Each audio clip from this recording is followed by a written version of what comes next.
Hey, welcome back to Let's Talk About Fatherlessness. My name is Sean Teis, and I'm excited to have my friend, Pastor Jayson Keefer. It's great to have you with us today. Good to be here. Good to be here, Sean.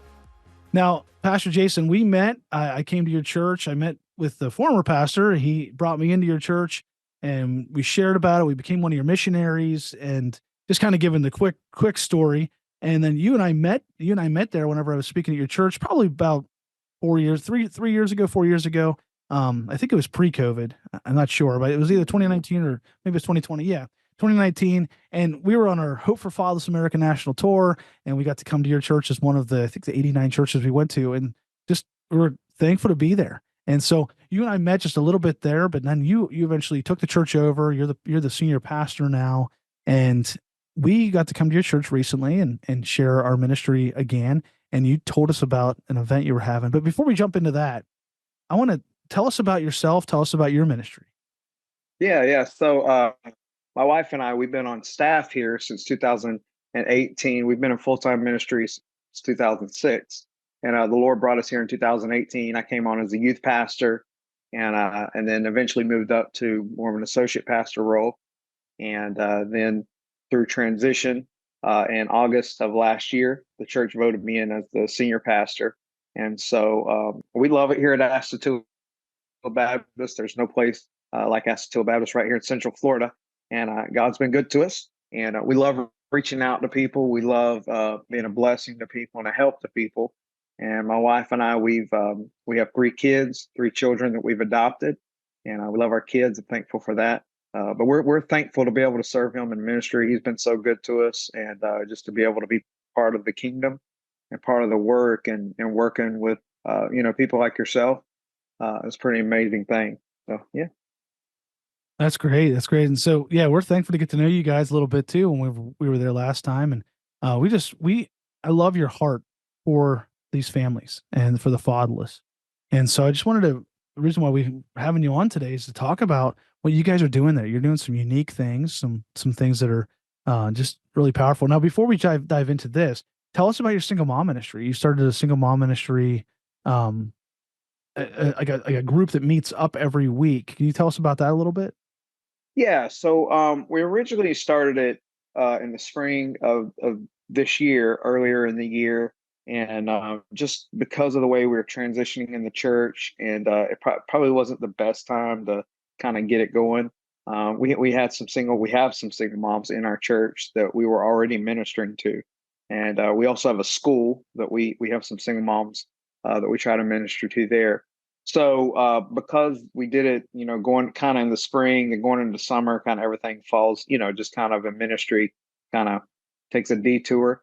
So we kind of relaunched it in the fall of this year, and it's been a good success. We'll range anywhere from 2 to 3 to 5 or 6 moms on a Wednesday night. We do it on Wednesday nights, and we have a lady in our church who moved here from Texas about a year ago, actually, and her son's been going here for years, and she raised him as a single mom, and so naturally she has a huge heart for this ministry, and she's been a huge blessing, and so been a great help to these ladies and to their families. And so through that, we're always looking at different ways to be a blessing to people through the different ministries.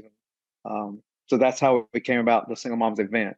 But yeah, we've always the Single Moms group that meets on Wednesday night, as I guess you would say, officially been going since the 1st of September of this year.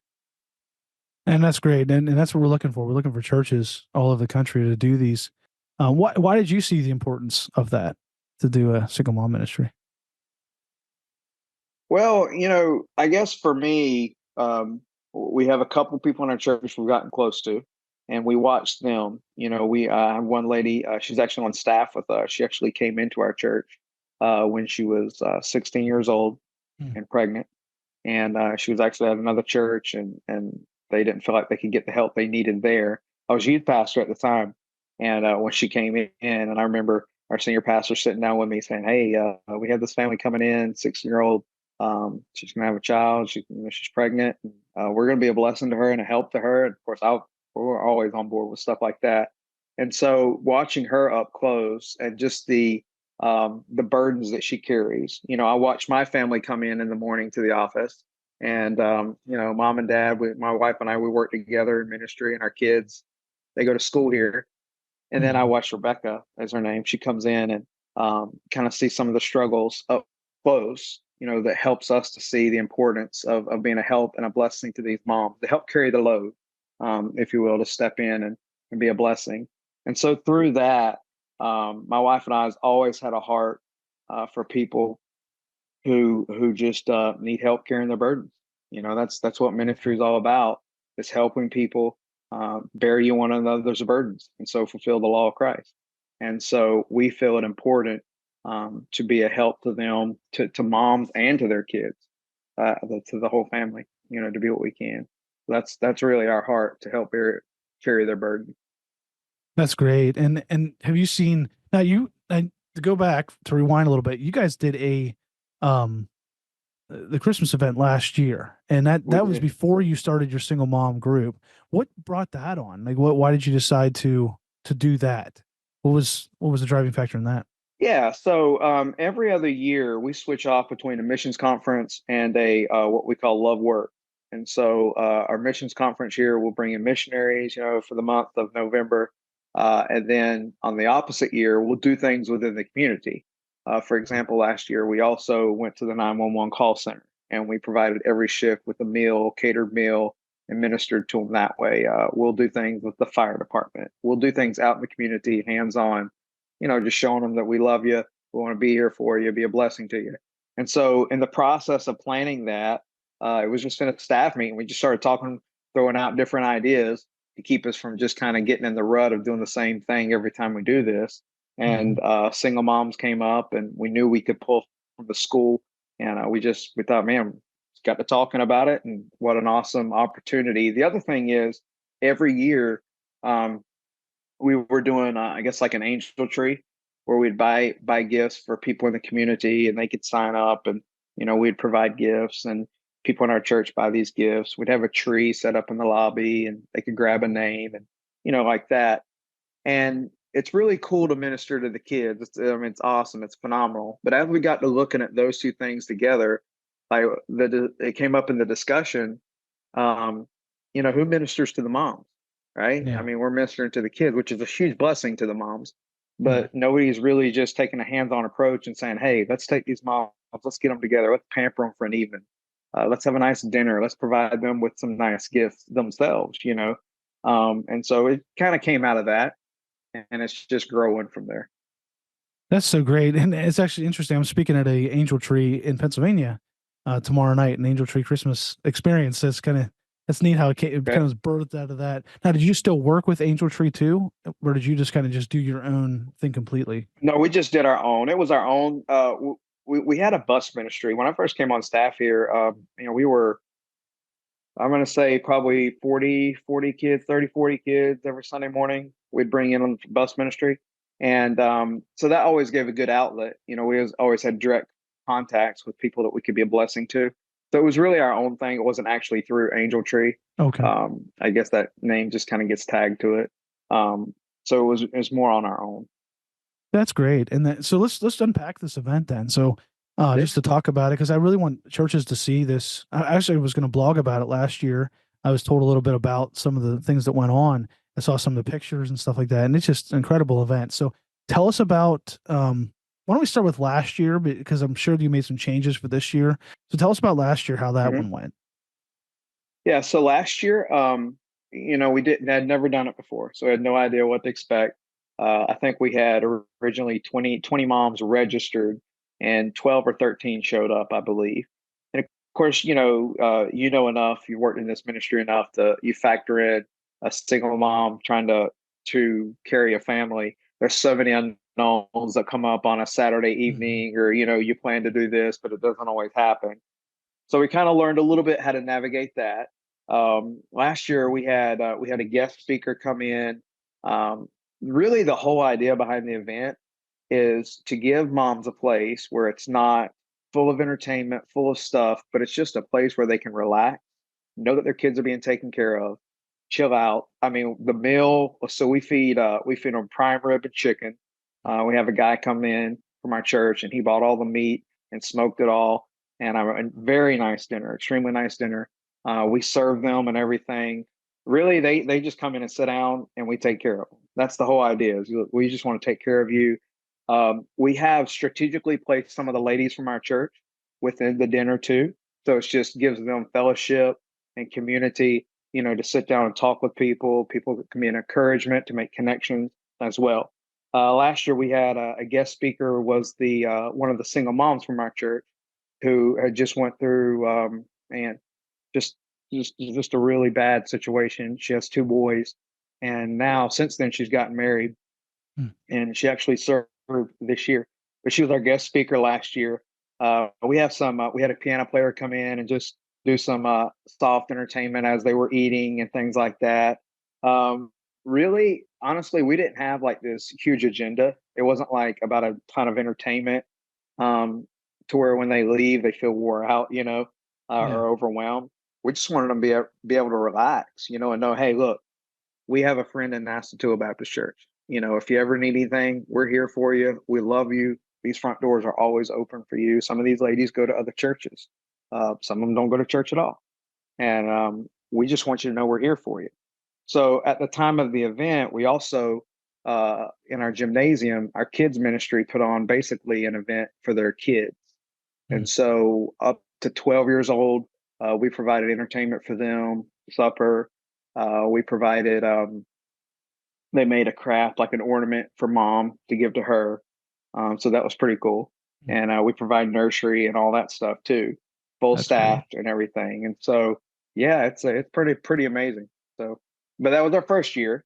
And then this year, one of the things we got a better handle on was getting commitments from mom. So we weren't like, all right, we're expecting this many, but wait till I show up. It was less than we expected, but we shrunk that gap, which I think next year Yeah. we'll be able to shrink a little more. Because there's a lot of work goes into it, and um, same guy provided the meat this year. It was pretty awesome. Same thing. We did prime rib and chicken, and That's great. we just, I mean, it's luxury. It's nice. I mean, we go all out. We want it to be fancy, nice, elegant. Um, yeah, it's we had the hit of the night was the dessert table. We had a chocolate fountain, and man, the moms ate it up. They loved it. I'm sure. And then their kids would come in later, and so that was pretty cool. And the guest speaker, ironically, was me this year. It wasn't. I don't know how I got picked for it, and so I'll share a little bit of my story. My dad, I found out when I was 20 years old that my dad, that I knew was my dad, wasn't my biological dad. Mm. And so I hadn't really shared it with a lot of people up to this point, but I went for 20 years. I'm 46 now, so I went for 24 years, and I never really had any explanation. I didn't. I mean, I love my dad. He's great, great guy. Um, and I guess that kind of the way our family deals with things is kind of like, all right, it happened, just tuck it away, don't worry about it. So a couple years ago, I went down and sat with my mom, and so I said, hey, I need an I need some explanation, give me some background in my story, and she did, and so I ended up finding out that my dad, my biological dad, passed away when I was 20 and he was 40. And Um, so, there was a lot there, you're like trying to deal with all this information. I guess that when I was about 6 months old, he walked out, or never really had anything to do with my life, had a chance to, but decided not to. And so for about 3 years, my mom was raising me as a single mom. So I was able to share that, kind of from the perspective of a child, and how that, your story is your child's story too. And though sometimes we try to protect our kids from the ugly, like sometimes the ugly and the hard parts of life, that's their story. That, yeah. and kind of sharing with them from the scriptures how the Bible's full of stories that we look at and think, man, I wouldn't have put that story in there, Oh, yeah. whether it's David and his issues, or Jacob being a liar his whole life, or whatever. And so I was just able to share from the perspective of their children. Don't be afraid to bring them into their story, and how God's going to use that. How God's going to use that. And Yeah. so it was pretty neat.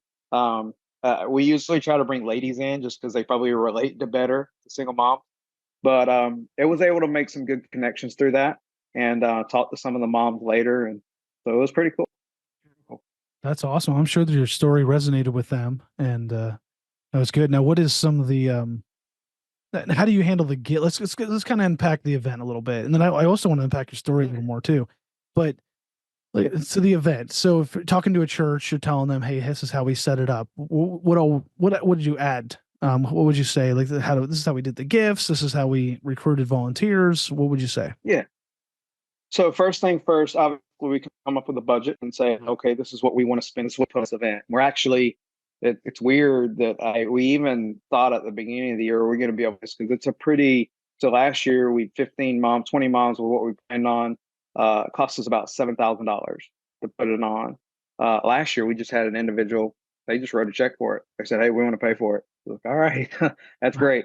So we've been going through a transition. When you transition pastors, there's always a financial impact on the church as well. So one of the things at the beginning of the year was, okay, how do we go through this, a big ticket item like that, knowing where we're at budget wise? I mean, we've had to cut salaries, we've had to, shift some positions around and stuff like that in the church. So first thing's a budget, and we came up this year. We scaled it back a little bit, just because where we're at. We told the church we're doing it that way. I think it was at $5,000 is what it cost us, and so we kind of made a fun fundraiser out of it. We promoted that the beginning of the middle of October. We started promoting that. Hey, putting it in front of them. These are the envelopes. Grab an envelope, put the money in the envelope, stick it at the offering plate. And so people gave to that. They were pretty excited about the outcome of last year. So obviously the financial, that's a big part of it. Then through the process, the same individual that bought the meat last year came up to me. Hey, we're going to pay for it this year. My wife and I, we enjoy doing that. So, cut down on that. Yeah. So we had people also at the same time bring in gift items to put in bags. So every lady got a bag. The value of the bag was probably, I think it was around $200 for the bag. And so we give them this year. Last year we could give a little more. I think last year we gave $200 checks actually for each mom. This year we gave $75 Target gift cards to the moms, and then a lot of items, just lady pampering items, candles, just all kind of stuff they put in there. Blankets, just really cool, and they really do it up well. So a lot of that came in from volunteers, just people donating it. Oh. Would say, hey, we need this many of this item, this many of that item. So they would bring all that in. Volunteers, we had some good volunteers last year. So we kind of went to them individually and said, hey, can you help serve? We had 4 ladies serving. It's fun, pretty cool. The lady that spoke last year, the single mom that spoke last year, she actually served this year. And she was one of the first ones when she found out about it. She said, I want to be part of that, And then we just pull in from like our nursery workers. Hey, we have this event going on. Can you help staff the nursery? Our kids ministry took care of the kids portion of it. So, and they just took it over. We just said, look, this is what we want. This is how many kids are going to have. Here's your budget. Take it and make it happen. And so they did. Our kids pastor went with it and did a great job. It really was. I think they told me we ended up with 21 workers that night. That's pretty. It's pretty.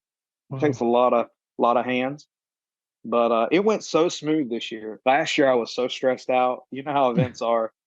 Oh yeah. I was wringing my hands, stressed out. I don't. It was the Lord. It went so smooth this year. It was amazing. Last Saturday, we were down here working at the church, and just everything just seemed to fall in place and just went really good. Yeah. That's so great. Such a wonderful event. Now, how long does this event go? For an hour, 2 hours? So we start at 5. Okay. And one of the things that I've figured out both years is they're not getting there at 5. They're getting there anywhere from 4:45 to 5:45. Yep. And so that's happened both years. So there are some things we're going to do next year to kind of allow for that and adjust for that. But having said that, we didn't have a huge agenda. There wasn't like we have this going on, this going on. where everything kind of needed to be movie by 5. And we've done that intentionally because when those ladies come in, so this year when they came in, we had a cool photo op set up in the lobby where we'd take a picture with them and their kids. And we would help get if they had nursery age kids, we'd get them to nursery.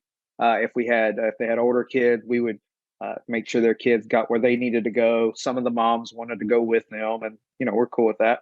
Yeah. And so that takes a little bit of time. So we didn't start eating at 5. Kind of the goal was to start 5:10 eating. I think it was around 5:20. But it's a nice atmosphere. It's a very elegant atmosphere, but it's also a very relaxed atmosphere.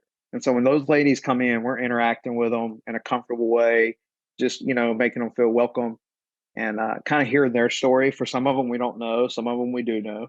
Kind of hearing their story. And so I think it was around 5:20 we started eating. Yeah. And we didn't again, it's a lot of fellowship. We do some fun things, like we'll do like a top 10 list for a funny list for single moms, things they go through and they can relate to. I think last year we had a video, like a funny video, a comedian, I don't remember who it was, kind of did a skit for single moms. It was like 5 minutes long or something like that, just as people were coming in. This year we had a guy come in. He comes and does a Christmas concert. His name's Kurt LeBeau. He's a blind singer. So he comes in and he actually sang and stuff while they were eating dinner and stuff. That was nice. Just gave a nice atmosphere. And then we'll do once everybody gets done eating and stuff,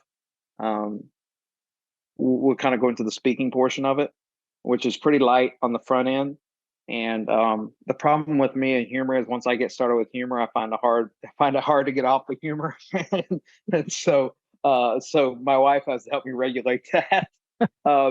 So the speaking portion maybe was 15, 20 minutes. It's not real heavy. So I would say from beginning to end, I think it was 5 to, I think ladies were leaving between 7 and 7:30, but it's just because they wanted to stay and hang out.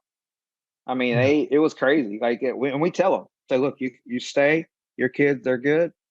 We're not cutting it off. We just want you to stay and relax. If you want to stay and talk and just hang out, and they do. They just hang out. They hung out at that dessert table for about 30 minutes. That's good. I know what you're saying about the time. We did in Las Vegas. We did a Father's Day event, and you just never know. And even our single mom group every Wednesday, we never know what time when would show up. And you couldn't count the attendance at, right at the start time because there could be somebody show up 45 minutes late. It's just single moms' lives are a little hectic, a little crazy, and they're trying to do it all their own. And so that's I love how you guys are making ways to accommodate that, and I think that's really really cool. So have you had any good feedback from the single moms? Anything that you from last year or this year that you'd share that good feedback? I heard some ladies trusted Christ last year. Is that this or didn't some ladies there was last 2 year? kids last year that Two did, kids, and okay. yes, there was one lady. I believe there was one lady that did. None Awesome. this year that I've heard of. Okay, that's great though. Last year, Yeah, the feedback I remember so much from last year. I just remember one lady. She said, "We've never had anybody do anything like this for us," and she just kept wow. saying that. She was like, this is just awesome that we can just sit back, because mom's lives in general. I just look at my wife. I mean, from the time she gets up in the morning, the time she goes to bed, she's nonstop. Mhm. She doesn't stop, and I'm there helping her. I'm there helping get the kids in line. I'm helping, hey, we got to get out to the car. We got to get out and get into the grocery store, whatever. I'm always right there helping her with that. And, I think, my goodness, man, they don't have that. It's just they're doing it all on their own, Yeah. and for us, when we sit down and plan those evenings out, it's like, you know what? Just make it as relaxing as possible where mom can just sit down and breathe and think, you know, and it doesn't have to be about doing a bunch of stuff. It's not a program. It really is just creating an atmosphere where they can relax, they feel loved, they feel like they're making friends, connections, because down the road, and we tell them this, say, hey, of course, we want you to come to church. We want all that. But you may find out 6 months down the road, you just need somebody. You need somebody Yeah. to talk to. You need a friend. We want them to know that they're loved by Astatula Baptist Church. And we had some return moms. The one mom that went on and on last year, she was here again this year. And in fact, one of the moms that came last year, she brought her daughter, is also a single mom. And so her Wow. and her daughter came this year. So that was pretty cool. Now, were there any additions to the church, or it wasn't like anybody came to the church from that, or not last year? Okay. No, no, not last year. Now we'll follow up. I'm out of the office. I was out of the office on Monday, and some of the follow up we're doing today will be just writing a Yeah. handwritten note to them from Tonya and I, and just saying how much we enjoyed having you, and just reiterating that we're here for you. We love there's some moms that we've identified. Hey, it may be worth pushing a little harder on that and making a better connection with that. So there's some, we try to identify that throughout the night, or when we make connections. We pulled three moms came from our school, which was pretty cool. That's pretty cool. Yeah. That's what I was going to say. First of all, where'd you find the moms? And then, what would you say to somebody that would say, well, why would you have the event then as a church if they're not going to come to church? What are the two questions there. So the first one, how did you find the moms that came? And then Okay. what would you say? Yeah. Yeah. So finding the moms really was social media. Social media was a big one. Okay. I think most of our moms came from social media. So what we Mhm. do is we put an event out on social media, and you can nominate someone to be part of this event. And so let's just say if I That's knew cool. someone that was a single mom, I would nominate them on the event, give them the information. We then contact the single mom and let them know and say, hey, you've been nominated for this event. This is what the event's all about. We talk to them about it, things like that. Is this something you're interested in? And most of the time they say, yeah. So that's one of the ways we do it. We push advertisement on paper through our school emails and stuff like that. Facebook page for our school, we push that through there, letting them know about the event.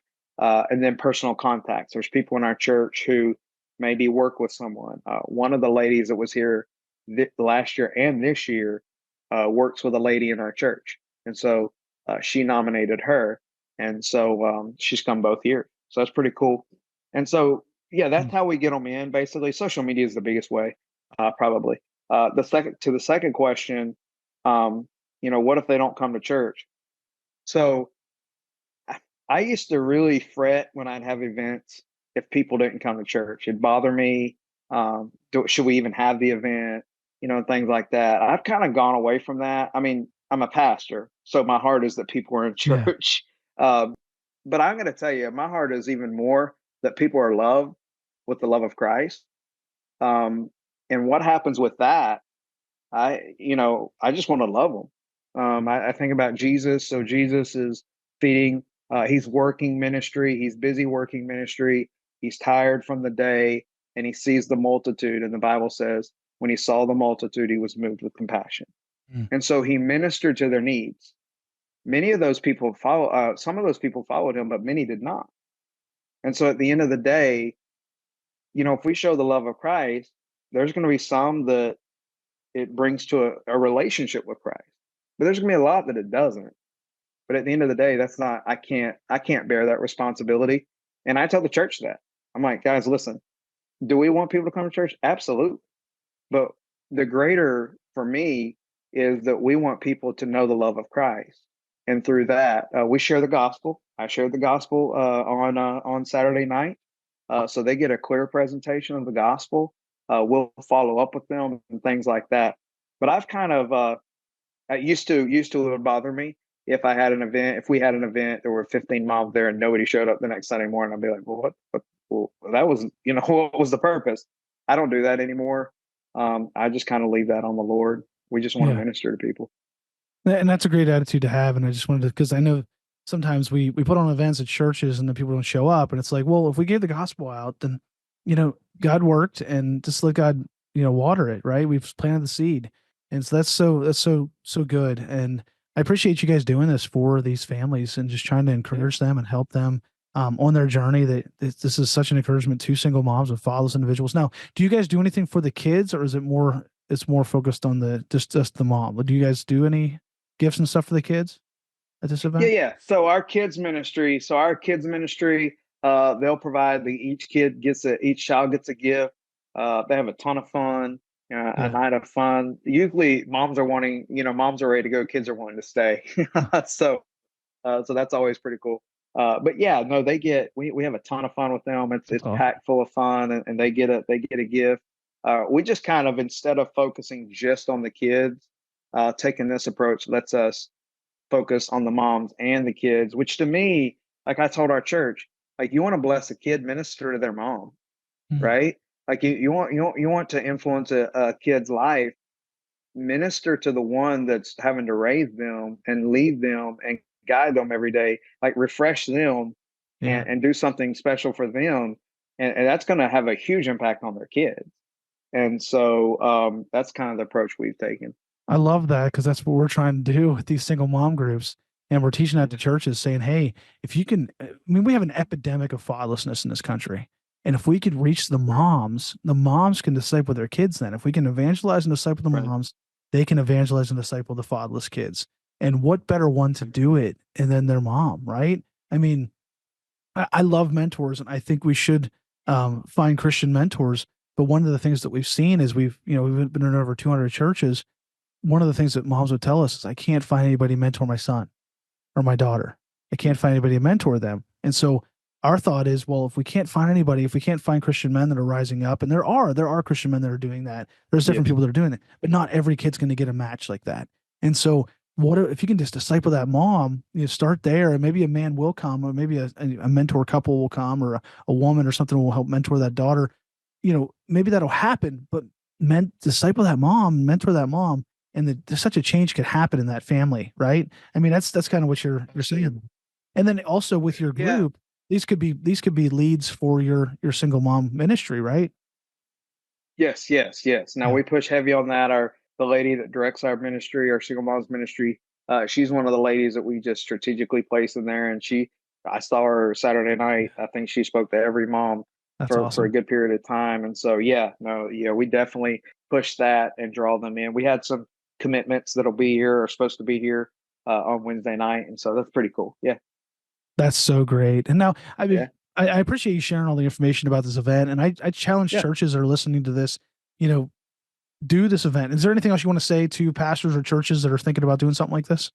No, it's not looking at the reward as immediate, because I think sometimes we think, okay, if I do this event, man, what's this going to do for the church? What's this for us? We just threw all that out the window. Like we want to be a blessing and a help to people. We may never see the reward. It may be them telling a story years down the road of how a church reached out and helped their mom or helped them and their family.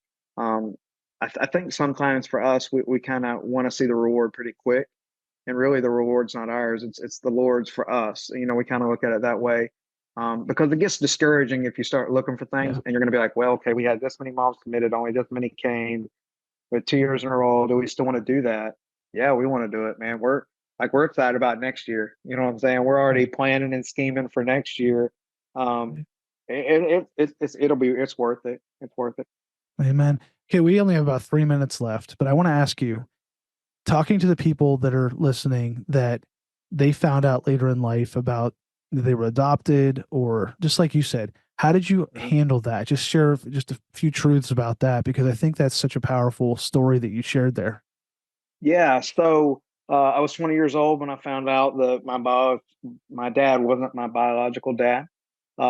I wish that I would have went to my mom immediately and said, "Hey, I need clarification on this. Help me out." And I didn't. I just kind of bottled it up.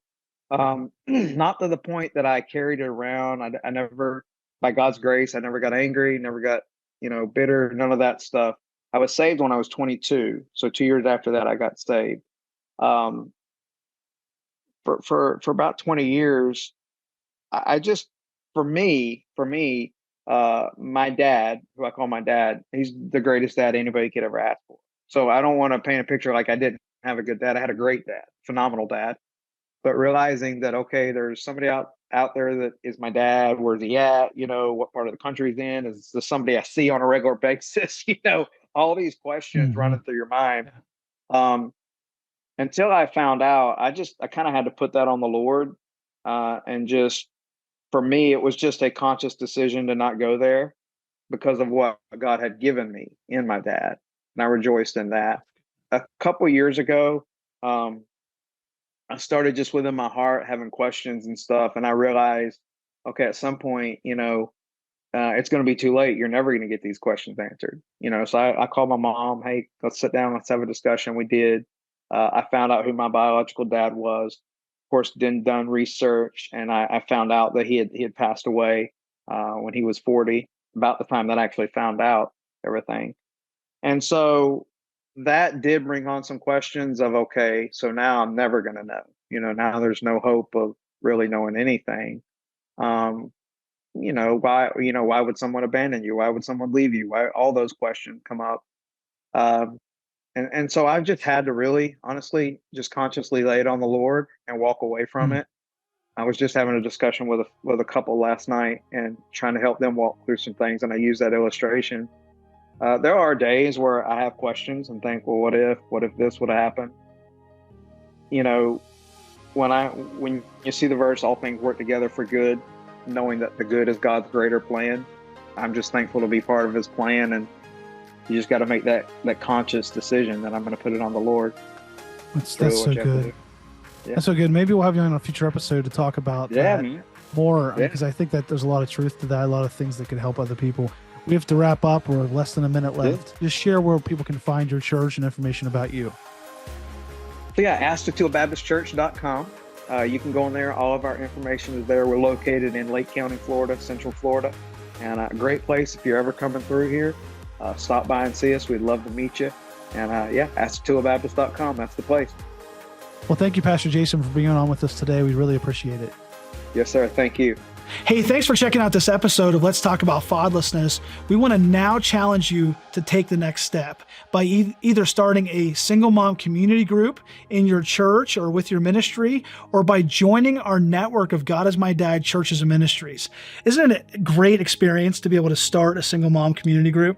Yeah, and it's just, if you talk to single moms, a lot of times what they'll tell you is the one thing they're lacking is that community, just a group that they can go in and they know there's no judgment. Everyone may not have the same situation.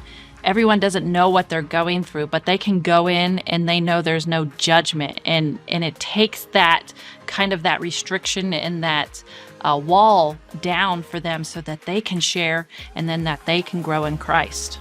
And our single mom community groups are a wonderful ministry. And if your church can start one, we'd love to have you. We can help you get set up. We have the curriculum and all the resources you need.